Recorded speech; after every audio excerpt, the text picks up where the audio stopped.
So right now, Justice O'Neill is going to introduce our candidate for Ohio Attorney General, John Kulewicz.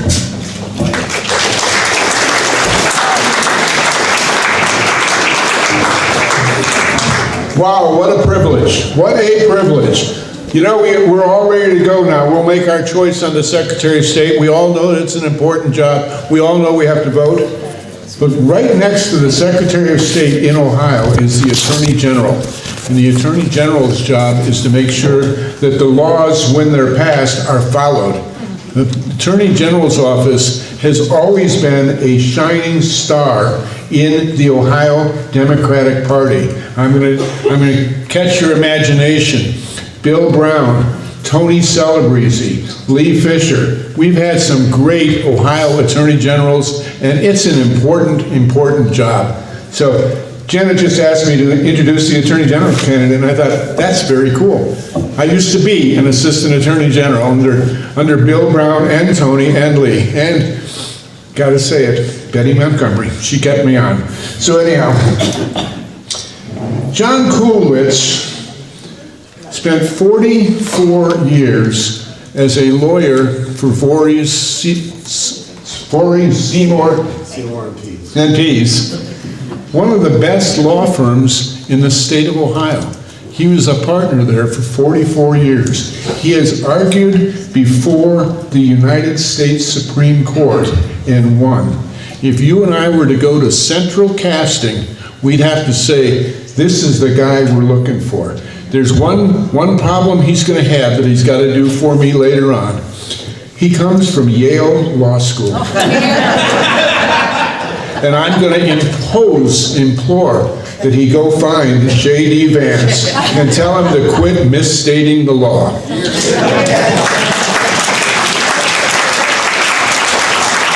I did a quick look at John's resume, and I am just so impressed. This is the guy we need as our lawyer. And I went to his website, and I saw something that just caught my attention, and it will catch your attention too. As the people's lawyer, that's how he starts out. I want to be the people's lawyer with 44 years of legal experience. I want him as the people's lawyer. The Attorney General should be part of the solution. We have a choice to make next November. We can either have more of the same or an Attorney General with a vigorous new approach. Ladies and gentlemen, it's my honor to introduce the next Attorney General of Ohio, John Kulewicz.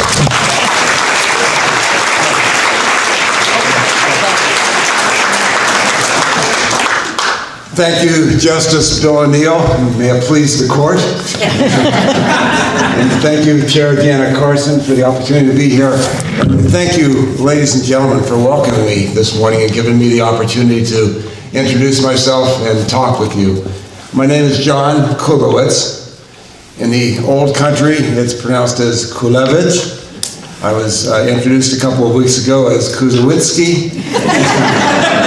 And in the State House, I understand I've come to be known as J. Cool. So by whatever name you want to refer to me, I appreciate and welcome your support. Thank you very much. And before I go on, I need to ask you to do one thing that I never ever in my life thought I would be asking people to do. And that's if you could please follow me on TikTok. The social media is a new experience for me, but I am pleased to report that every day since we went live, which was at the beginning of the week, we have doubled our followers. We went from 1 to 2,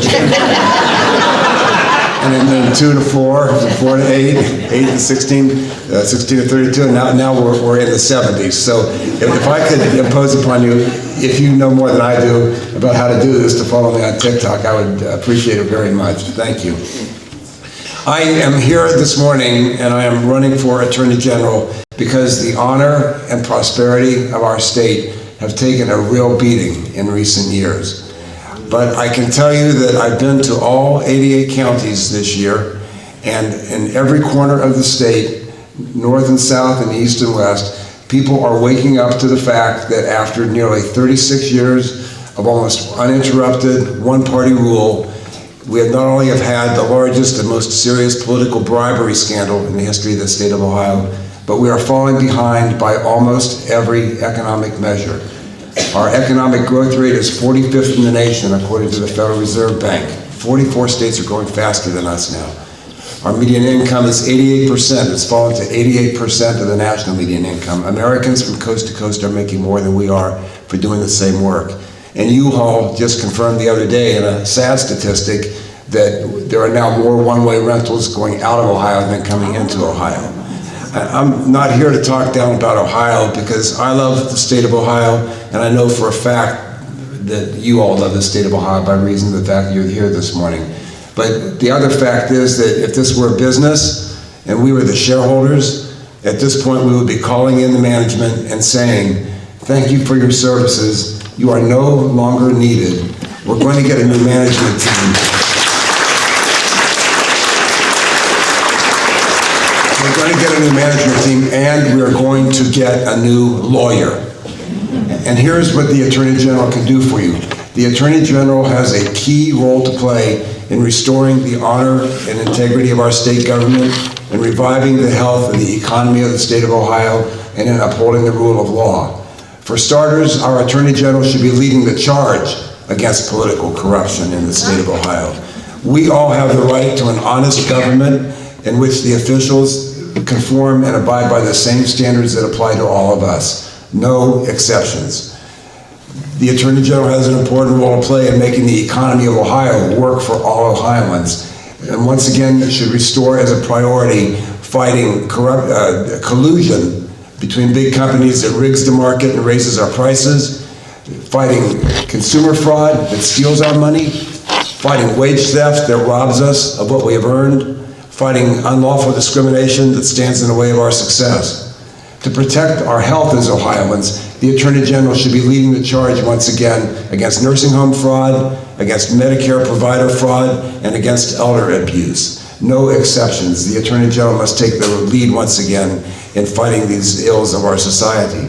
And rather than seek headlines by fighting culture war cases around the nation, we should be using those resources to track down and arrest fugitives who are roaming the streets of Ohio. They've committed violent crimes. We're not tracking them down, but we should be using those resources to track down and arrest the fugitives for violent crime charges. We in Ohio all have the right to be free of violent crime, and every perpetrator of violent crime in Ohio should expect to be arrested, prosecuted, and punished if convicted. No exceptions. In going to all 88 counties this year, I have seen firsthand the need for a vigorous new approach by the Attorney General. More of the same will not do it. If we keep electing the same people to statewide office as we have had, we cannot reasonably expect anything to change and things just to get worse. I believe I'm prepared for the challenge. In over 4 decades of fighting for my clients, I've taken on tough cases and won them in the Supreme Court of the United States, the Supreme Court of Ohio, federal and state courts around our nation. I know what it's like to take on tough challenges. I'm ready to do the job for you. I very much appreciate the opportunity to be here. I would welcome and I hope I can earn your support in the race for Attorney General as we work together, not only to win, but to restore the honor and prosperity of our state and to build a better future for Ohio. Thank you very much. We got a couple of questions for you. Thank you. Okay, first one. Can we stop changing the rules in the middle of elections? If a constitutional amendment is passed, will the legislature still be allowed to change the rules? And what can the Attorney General do to prevent that? The Constitution of Ohio is the supreme law of land in the state of Ohio, subject to the Constitution of the United States. As your next Attorney General, I will do everything in my power to preserve, protect, and defend the Constitution and laws of the United States and the Constitution and laws of the state of Ohio. If the legislature is trying to make inroads through laws that are unconstitutional, that has to stop. Thank you. Do you have an opinion on the changes that the legislature is talking about imposing on the marijuana law that was passed and the changes they are considering proposing on the women's health care law that was passed by constitutional amendment. Yes, I do have an opinion. The people of Ohio spoke loud and clear in 2023, not only as to reproductive rights, but also as to legalization of marijuana. The General Assembly has to listen to the people of Ohio. If they don't, what they're doing is failing to heed the will of the people.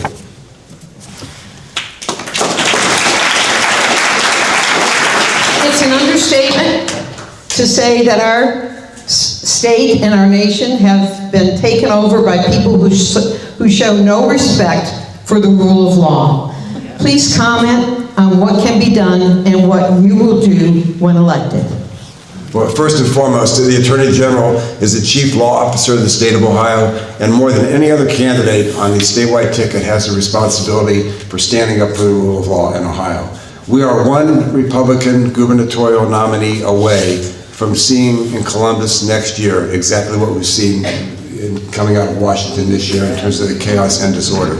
The Attorney General has to stand in the way of that. When we try to take shortcuts, when we disregard the Constitution, when we disregard the laws, we're heading on a road to failure. So the Attorney General has to stand squarely for the rule of law. The Attorney General, unlike an ordinary attorney-client relationship where if you hire me as your lawyer and you don't like the advice I'm giving you, you can fire me and get another lawyer. The Attorney General of Ohio is not accountable to the governor, does not serve at the pleasure of the governor, does not serve at the pleasure of the General Assembly, serves only at the pleasure of the people of Ohio. The Attorney General is accountable to you, and the Attorney General has a responsibility to exercise his or her independent judgment as to what's in the best interest of the state of Ohio, and that's what I will do.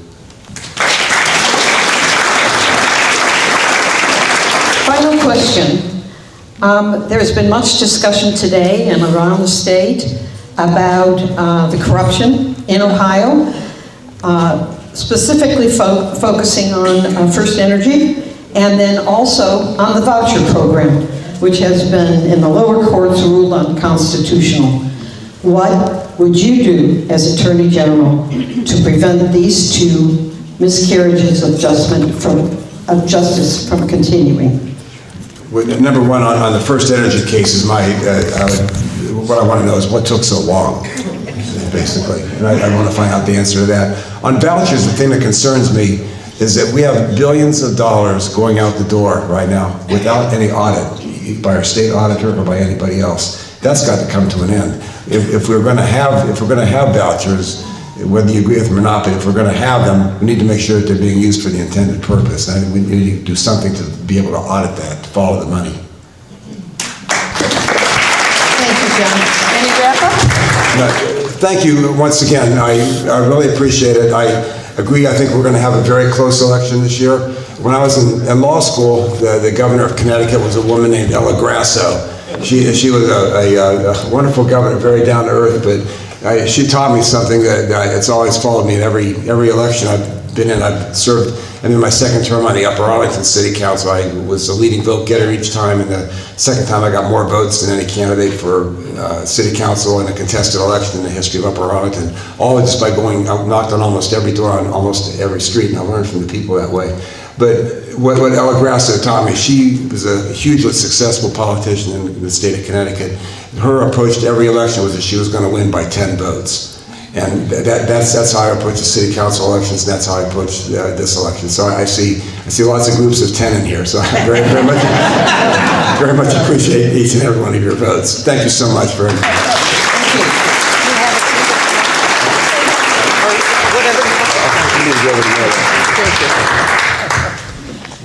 So when John calls or when I call, please make a contribution to his campaign. It's extremely important that we get early funding for all of our candidates. So right now, we're going to have a discussion from Representative John Patterson about an issue that is hugely important in Geauga County, public school funding and the vouchers.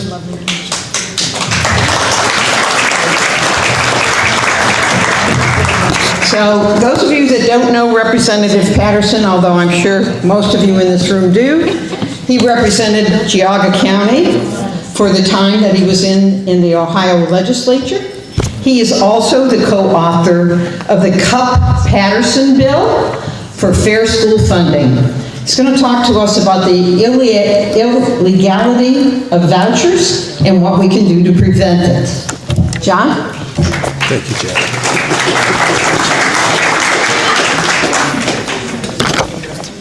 I have a question to ask you. What do you care about? What do you really care about? Fairness. Oh, I mean, what do you really love? Fairness. But your significant other, right? Your family, your community, right? And your public school. Of those four, which is the only one which intersects all? It's a public school. The public school. Full disclosure, I'm a retired teacher. I was with your children for 29 years, metaphorically. I have one of my former students, at least one here today. This is a critical issue, and let me explain to you why.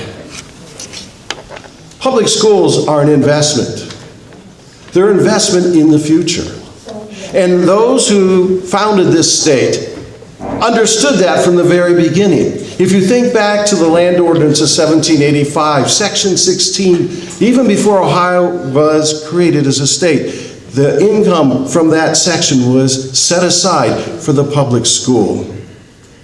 If you think about the Ohio Constitution, and I'm coming back to that, in 1851, I will read part of Section 6, or Article 6, Section 2 to you, so you fully can understand what's at stake in this election and with this court case coming. And finally, and Jay Cool, I'm glad you're still here. There was not one, not two, but 4 Supreme Court cases, the DeRolf decisions, that determined how we in Ohio fund our public schools was unconstitutional and why. And let's dig into all of this at this point. Are you ready to go about what those things that are important to you and affect all of us are to do? So let's do this. So what is the root word of investment? Invest, correct? It's something that we see in the future. And I'm going to take you back to the 1970s, because then, as is the case today, there was a property tax issue. But we need to go back, history teacher, in the past to understand how we got to the present. In 1975, residential and agricultural property owners contributed 46% of all property taxes. 46%. Other businesses paid 53%. 46, 53, now I know it doesn't add up to 100, I could give you the exact numbers. Recently, by 2023, residential and agricultural property owners were paying 67%, while businesses contributed about 33%. Notice the shift. Now, the cost of education, like the cost of groceries, has risen, correct? It costs money to have teachers. It costs money to run schools, to bus people, including those children of private schools with whom we are charged to bus. There is inflation issues in schools. And we have shifted, oh no, excuse me, the Republican-controlled legislature has shifted that burden to the property tax owners. So part of the revolt that you're hearing about is not necessarily that the property values have increased. It's that the demand from the property owners to fund schools, to fund libraries, to fund our local governments has been diverted from business to you. To you. So during the 70s, there was a series of compromises that were reached. The state legislature voted to enact, and we put this to purpose, a state income tax. A state income tax to help offset the dependence on property taxes. We also created, remember this, an Ohio lottery. And that money was going to go to education. It was going to solve everything. Well, what they did was put that money in education, then they took away what they should have been putting in all along. And then there was this thing, any township trustees, any elected officials in here? Are you familiar with the term HB 920? That is now enshrined in the Constitution. It prohibits any growth, any inflationary growth on property valuations. So if a levy is supposed to collect $1 million, that's all it can collect. Even though inflation might require more money for a local taxing entity to exist. So what option does a library have? What option does a school have if they're capped in terms of the amount of money they can collect? They're going to come back to you with another what? Another levy. They have to, because the state legislature has not done its job. By freezing inflationary growth, the legislature has crippled Ohio schools, Ohio libraries, and Ohio local governments. Now, you're right. Now, in the 1990s, it gets even worse. In the 1990s, the state share was consistently, for public education, around 42%. By 2002, Ohio's national ranking for the state legislature support for public education put us at 35th. Yep, down there near the bottom. I fought that fight for you and for our kids with the Fair School Funding Plan. We did that together. Bipartisan effort to make a future investment in Ohio schools. And had that been fully funded,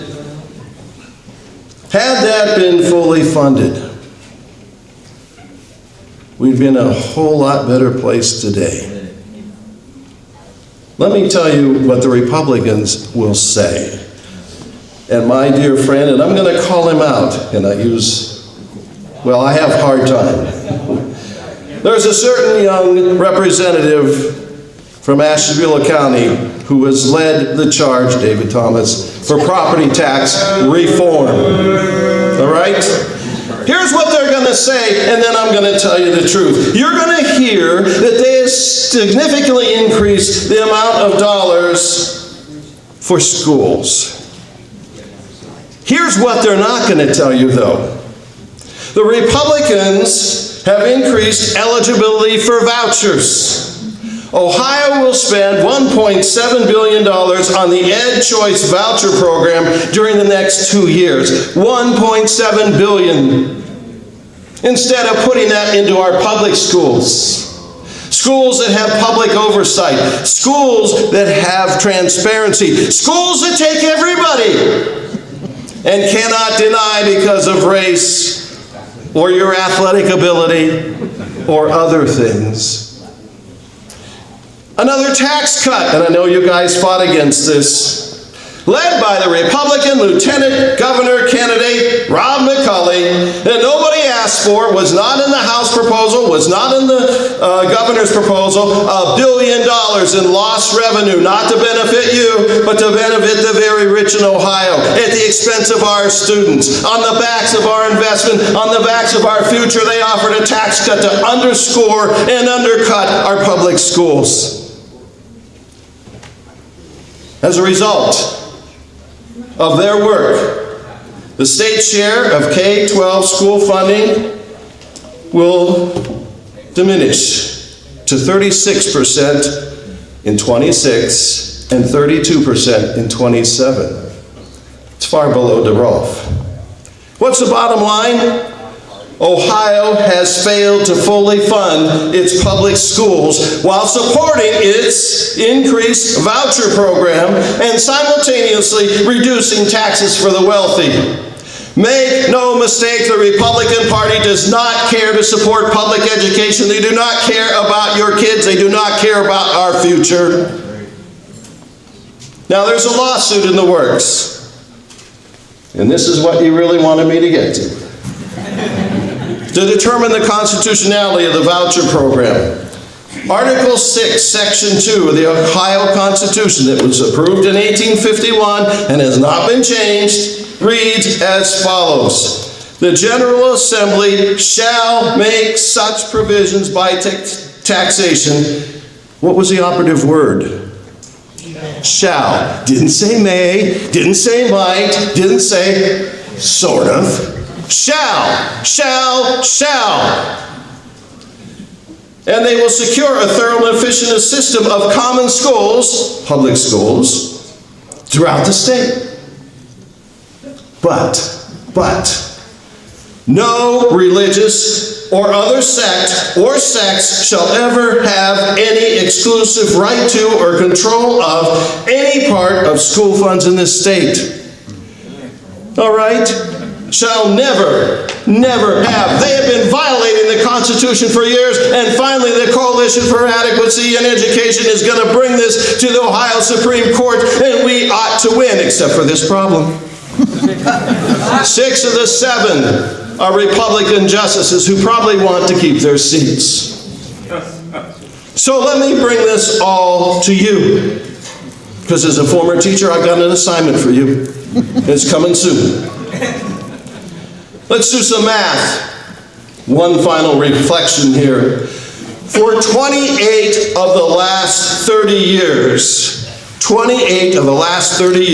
the Republican Party has controlled the Ohio House. For 30 of the last 34 years, the Republican Party has controlled the governorship. For the last 40 years, the Republican Party has controlled the Ohio Senate. Now, given those numbers, you tell me who is to blame for underfunding public schools. You tell me who is to blame for shirking their responsibility to fairly fund all taxing entities, be they schools, libraries, or local governments. And you tell me who is to blame for our over-reliance on property taxes to fund all public services. And you tell me who is to be held responsible for our current property tax crisis due to the state not upholding its financial responsibilities. Do you feel it's time to stand up to the Republican Party? Yeah. Do you really feel it's time to stand up to them? Yeah. Then stand up right now. Stand up right now. Stand up for you. Stand up for your communities. Stand up for Ohio and repeat after me. It is high time. It is high time. It is my time. It is my time. To make a difference. For all time. Now that is your assignment. It is high time. It is your time, my time, to make a difference for all time. Do that. That's your assignment. God bless you. Thank you.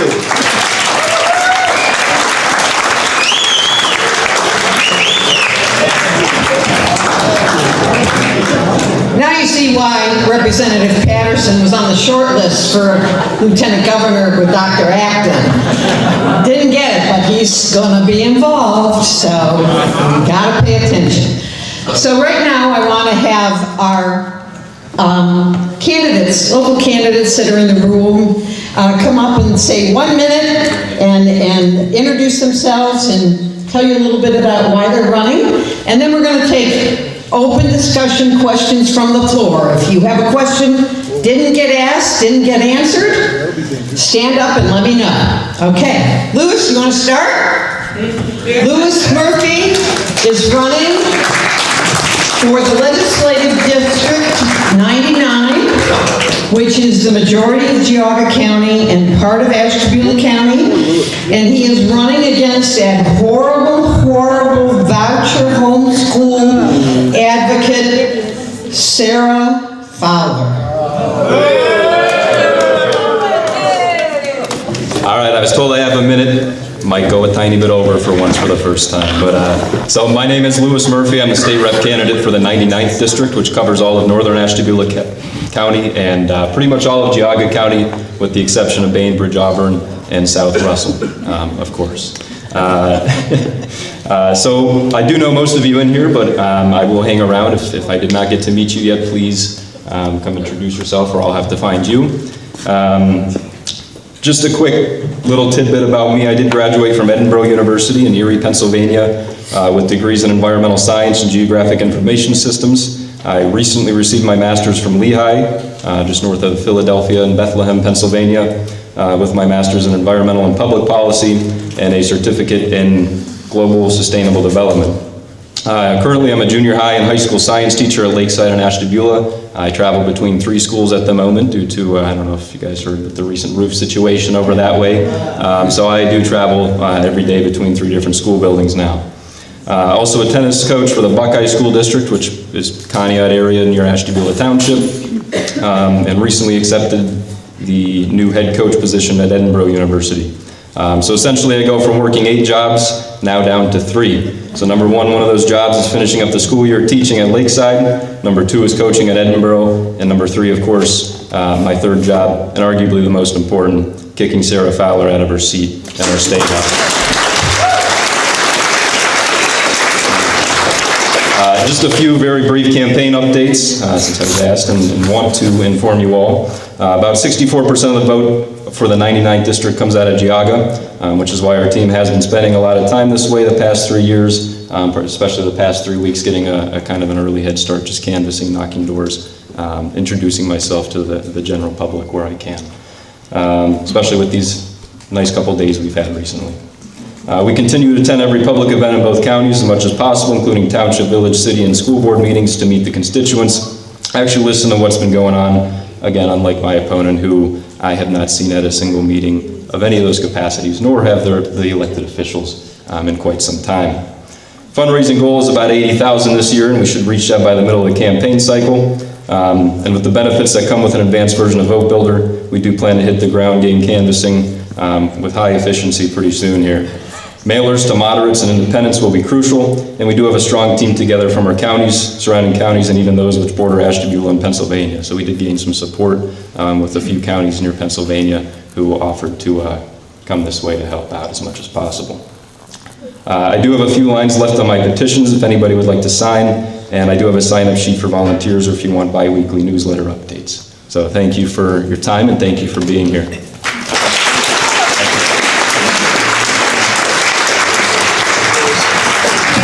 So Lewis ran 2 years ago, did very well, so he has yard signs, literature, door hangers. He's hitting the ground running, so very, very important that he wins the primary and then wins in November.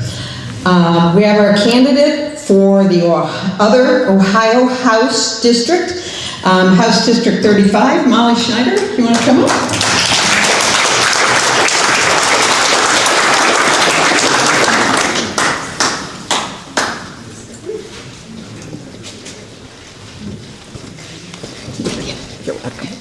I will keep this really brief because those cities that Lewis does not cover are the ones that are in House District 35, so I'll maybe make this a proportional amount of time.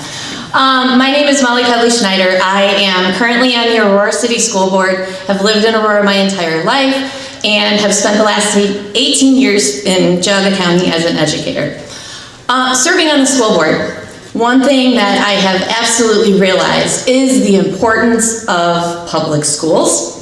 And absolutely what Representative Patterson has said, public schools are under attack, they are not being funded, and I want to make sure that that money is coming into not only House District 35, but the surrounding ones, because that is the bedrock of our communities. Thank you.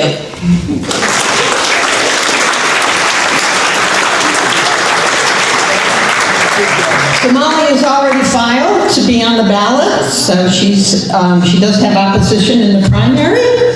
So if you have any questions for her, especially if you live in Bainbridge, Auburn, or South Russell, that's the portion of Geauga County that she would represent. Do we have any other candidates here? Shannon was here. Pardon me? Samantha was here. Is Samantha here? Yes, she is somewhere. I'm here. Hey, Samantha! Samantha is also running for the House District 35.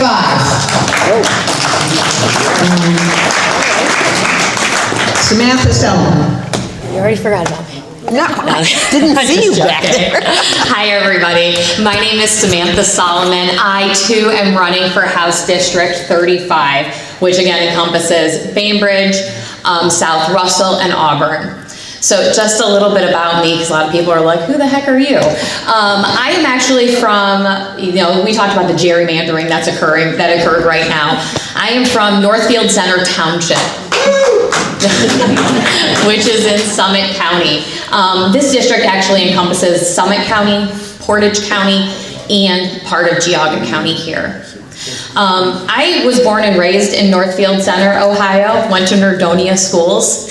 I also then subsequently went to Cleveland State University to get a social work degree. After that, I went on and I got my law degree there. I always say that by profession I'm a lawyer, but in my heart I'm a social worker. Right now I work at a nonprofit as the chief counsel, and I work with immigrants and refugees. So I guess you guys can probably figure. Thank you. I am that person people go to when there are ICE raids. I am that person people ask for local communities to ask about what their rights are when it comes to talking to officials, when it comes to warrants. I am that person who has served my entire professional career in working with the communities surrounding me. And like a lot of you, I am getting very tired. I'm getting very tired looking at what's happening in our communities and just sitting back on the sidelines helping my local communities. The few individuals that I represent, the few individuals that I can touch. And finally, I've taken that step and say, you know what? It's my time. It's my time to stand up and to represent and to work with everybody, specifically starting in jurisdiction 35. I'm going to work with everybody so that they can understand what their rights are, and I'm going to work with everybody to watch and not just be passive, but be active when it comes to seeing all the human rights violations that are occurring one by one, jurisdiction to jurisdiction, because I am a true believer, and I'll end on this, I know I'm going over. I am a true believer. Everybody should feel welcome in the state of Ohio.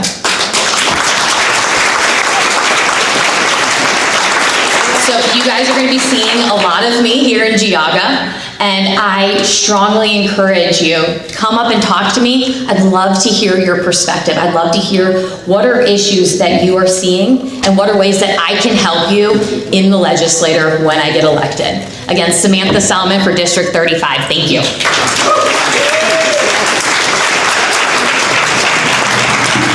All right.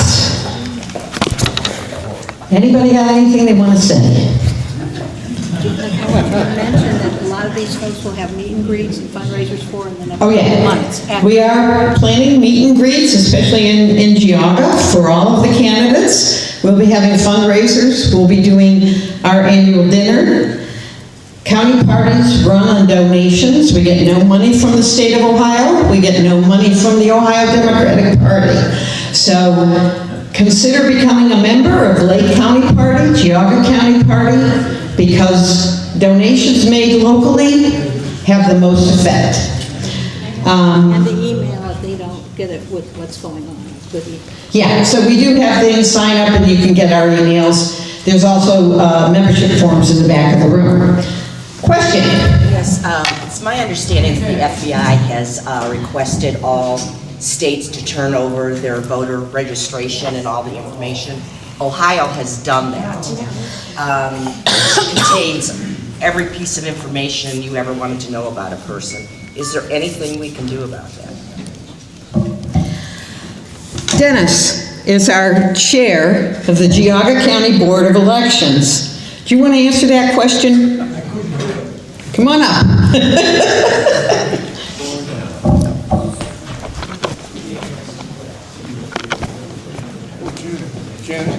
Janet? Oh, okay.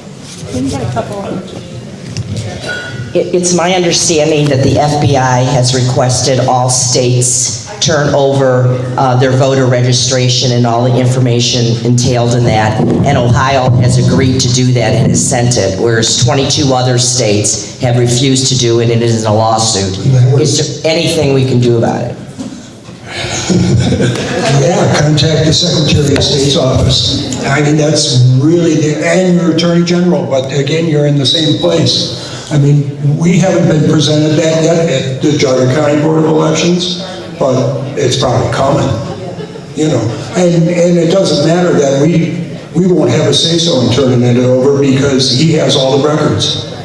You know, I mean, every voting record in Ohio is held by the Secretary of State along with the local boards of elections.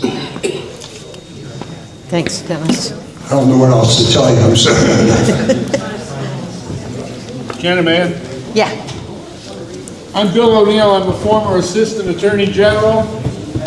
That is a clear, open violation of the Fourth Amendment of the United States Constitution, which prohibits unreasonable searches. That's a search.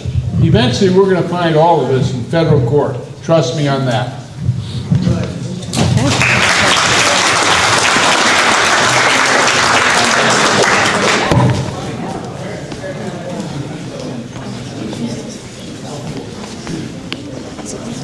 I'd come to you, but I have a cane. That's okay. I just want to encourage you all, if you're not aware of the app 5 Calls, download it to your phone. You put in your zip code, it tells you who your reps are, it gives you a script, you call and you chew them out. And I do that all the time. yeah, I know, but that's the thing, we keep, like somebody mentioned earlier, keep fighting, keep doing it, don't sit back. That's what they want us to do. They want us scared. They want us to sit back and not do anything. Well, they got the wrong bitch.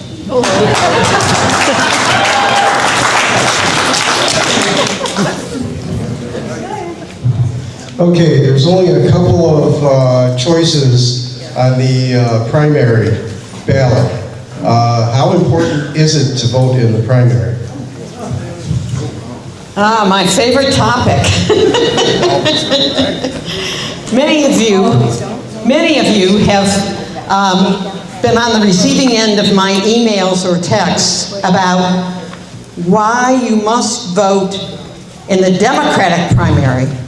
Why, especially if you're in a county like Geauga, where we don't have a lot of Democratic candidates on the primary ballot.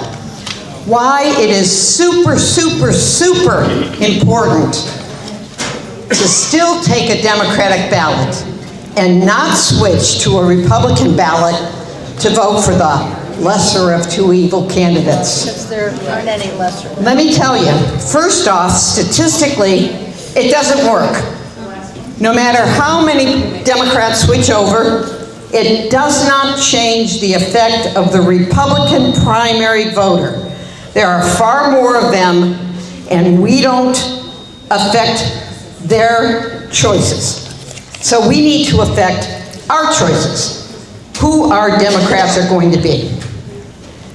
2, statewide and national funding for candidates is extremely important for the Ohio Democratic Party, for our governor candidate, for all of our statewide candidates, for our congressional candidates. And the way that funding is determined is by primary ballot voters. In Ohio, Republicans have been gaining primary ballot voters, and Democrats have been going down. I can tell you I have raised money nationally, millions of dollars for candidates from Hillary Clinton all the way to Barack Obama and congressional candidates. It makes a difference when you're trying to get someone to donate to a candidate or to a party, whether Democrats are picking up votes or whether they're losing votes. Someone from California who has millions and millions of dollars to donate looks at the trends. They look at the Democratic votes. And if the Democratic votes are going down and the Republicans are going up, They're not donating to Sherrod Brown. They're not donating to Amy Acton. They'll donate in Pennsylvania or Michigan or one of the other states that Democratic votes are going up. So it is super important, no matter if there's only one candidate on the ballot in the primary, that you get out and you vote your Democratic ballot. The last thing is that it helps me as a county party chair. When I call John Kulewicz and I say, come to Geauga County, we want you to talk to our voters. John knows better than to tell me you don't have enough voters for me to make the trip from Columbus. And he'll come. But in other counties where the Democratic numbers are so small, 2,500 voters, 4,000 Democratic voters, they can't get a candidate to come. They can't get anybody to represent the Democratic Party in their counties. So as chair of the chairs, I travel the state, and I'll go speak at their Democratic dinner and help them raise money. But it is super important for county parties and for statewide candidates and for House and Senate candidates in the Ohio legislature, everywhere, for our Democratic numbers to go up. And we need to have a strong voice, so I urge you, get your absentee ballot early, get it in. You can apply for your absentee ballot now, and they will send it out at the appropriate time. Do not wait for the last minute to vote it. And please, please, make everyone you know register to vote and make them vote Democratic, because it makes a difference in Ohio and our nation. Thank you.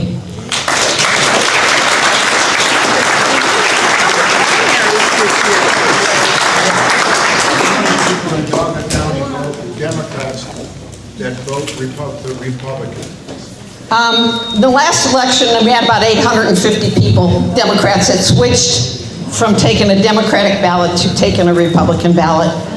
And the Republicans are really good at this. They post on social media, they say, hey, your vote doesn't count in Geauga County, you don't have any Democrats to vote for, or you only have one or two. Come, join the Republican Party and vote for the Republican candidate, because we need you and we want your vote. And people say, oh, okay, that sounds reasonable. It's not reasonable, and it's a Republican trick that they do in every single state across the country in order to increase their vote numbers so that they can brag that the Republican Party is growing and the Democratic Party has no support and is going in the toilet. Okay, we got a question in the back.